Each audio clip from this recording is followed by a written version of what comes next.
दोस्तों स्वागत है आप सभी का जनता एक्स में। आप देख रहे हैं जनता एक्स और आज हम आपको बताने वाले हैं किसान आंदोलन के साथ साथ कोरोना के साथ साथ देश दुनिया की तमाम बड़ी खबरें। किसान आंदोलन को लेकर बड़ी खबरें निकल के आ रही है, इसके साथ साथ ठंड को लेकर भी बड़ी खबर निकल के आ रही है। जानते हैं सभी, इस वीडियो में बने रहिए अंत तक। देश में सबसे पहले खबर निकल के आ रही है, देश में कड़ी कोरोना वायरस की रफ्तार बीते 24 घंटों में सामने आए। 5 महीने से सबसे ज्यादा केस, 334 मरीजों की मौत। आपको बता दें कि देश में कोरोना वायरस की रफ्तार लगातार बढ़ती जा रही है और बीते 5 महीनों में सबसे ज्यादा केस 34,000 केस कल देखने को मिले। इसके साथ साथ आपको बता दें अगली बड़ी अपडेट निकल के आ रही है कोरोना वैक्सीन से रिलेटेड। इंडिया में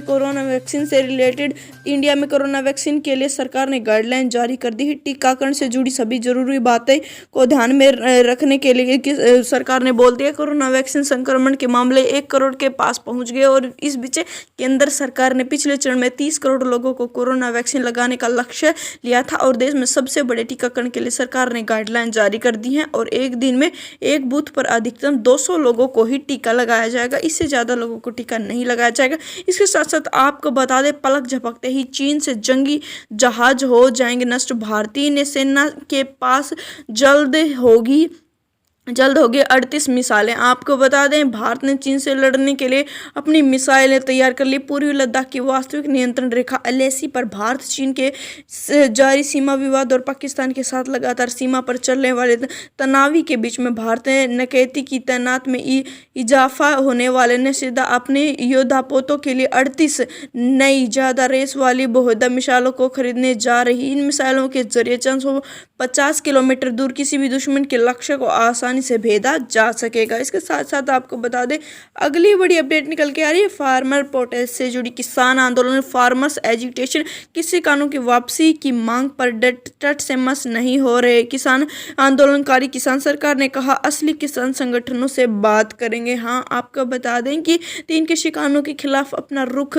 कड़ा करते हुए किसान नेताओं ने मंगलवार को कहा कि वे सरकार से इन कानूनों को वापस कराएंगे और कहा कि लड़ाई उस स्तर तक पहुंच गई है जहां वे इतने जीतने के लिए प्रतिबद्ध है और उस सरकार बार बार संकेत दे रही है कि नए कानून निरंतर नहीं किए जाएंगे और हाँ, किसानों के मांगों के मुताबिक संशोधन जरूर किया जा सकता है। आपको बता दें बुधवार को चिली बॉर्डर जाम करने का ऐलान। आपको बता दें सिंध बॉर्डर पर स्वाधीनता सम्मेलन को संबोधित करते हुए किसानों का ऐलान है कि बुधवार को दिल्ली और नोएडा के बीच चिल्ला बॉर्डर को पूरी तरह से जाम करेंगे और प्रेस कॉन्फ्रेंस के द्वारा नेता ने बताया कि सरकार कह रही कि वे कानून को वापस नहीं लेंगी। हम कह रहे हैं कि हमें कानून नहीं चाहिए। उन्होंने कहा कि लड़ाई उस चरण पर पहुंच गई जब हमारे मामले में सिर्फ जीतना ही प्रतिबंध है। उन्होंने कहा कि हम बातचीत से नहीं भागने वाले हैं। सरकार को हमारी सारी मांगे माननी पड़ेंगी। ठोस प्रस्ताव भी हमें लिखित रूप में देना होगा। तो ये हमने देखा फार्मर प्रोटेस्ट की बड़ी अपडेट। इसके साथ साथ आपको बताएं ठिठुरी दिल्ली मंगलवार सुबह बनी सीजन की सबसे ठंडा दिन और 4.8 डिग्री रिकॉर्ड हुआ तापमान। आपको बता दें कि ठंड जो है दिल्ली में बहुत ज़्यादा पहुंच गई है। सर्द हवाओं में दिल्ली को अपने आगोश में ले लिया है और मंगलवार को दिन शीतलहर के प्रकोप से लोग ठिठुर रहे और मंगलवार को सीजन का सबसे तापमान दर्ज किया है। सबसे कम तापमान दर्ज किया गया और आज सुबह दिल्ली का न्यूनतम तापमान 4.1 डिग्री सेल्सियस दर्ज किया गया है और जो सीजन का सबसे कम तापमान है।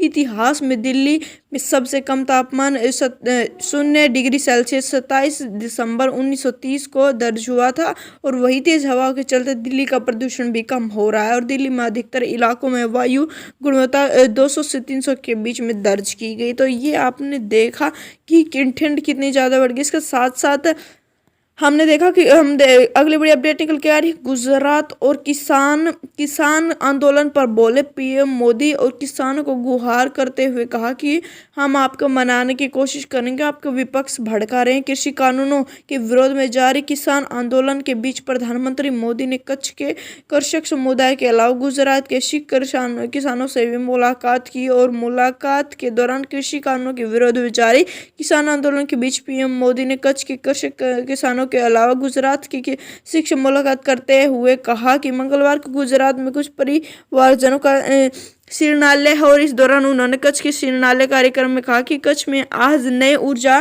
का संचार हो रहा है। प्रधानमंत्री ने कहा कि किसानों और कलाकारों के साथ संवाद भी किया जाएगा और मुख्य कार्यक्रम से उन्हें पहले कच्छ के किसानों के साथ चर्चा भी की है। और भारत पाकिस्तान के पास बसे सिख किसानों और प्रधानमंत्री ने उनसे मुलाकात की और उनसे संवाद किया, आमंत्रित किया और कहा कि आप प्लीज़ आंदोलन वापस ले लें। इसके साथ साथ आपको बता दें अगली बड़ी अपडेट निकल के आ रही है।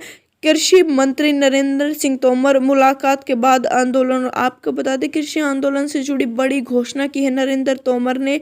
एक किसान संगठन ने कृषि मंत्री तोमर से मुलाकात के बाद आंदोलन रोका। आपको बता दें कि अपडेट निकल के आ रही हमारे नए कृषि सुधार में जुड़े कृषि कानूनों के खिलाफ अपना आंदोलन फिलहाल 1 महीने को पहुंच गया है। और इसके साथ साथ आपको बता दें दिल्ली की सीमाओं पर जारी हजारों किसानों सैकड़ों किसान संगठनों के विरोध प्रदर्शन के बीच कृषि मंत्री नरेंद्र तोमर के साथ करीब 1 घंटे चली मुलाकात के बाद भारतीय किसान यूनियन गुट के नेता पवन ठाकुरे ने बात की। और कृषि मंत्री के बैठक के बाद किसान नेताओं को अब नए कानूनों को लेकर कुछ भ्रम था जो बैठक के बाद खत्म हो गया, ऐसा सरकार का कहना है।